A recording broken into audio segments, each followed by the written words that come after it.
वक्रतुंड महाकाय सूर्यकोटी समप्रभ निर्विघ्नं कुरु मे देव सर्वकार्येषु सर्वदा. नमस्कार, माझं नाव लक्ष्मीकांत परडे.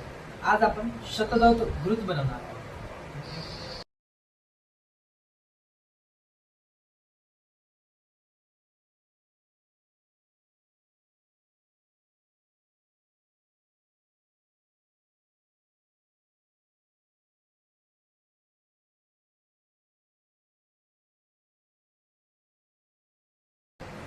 शतदौत हा 100 वेळा धुतलेला घृत म्हणजे शतदौत.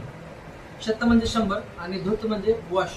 आपण जेव्हा याला 100 वेळा रोटेट करू तेव्हा एक वेळा वॉश करायचा, म्हणून याला शतदौत असं म्हणतात.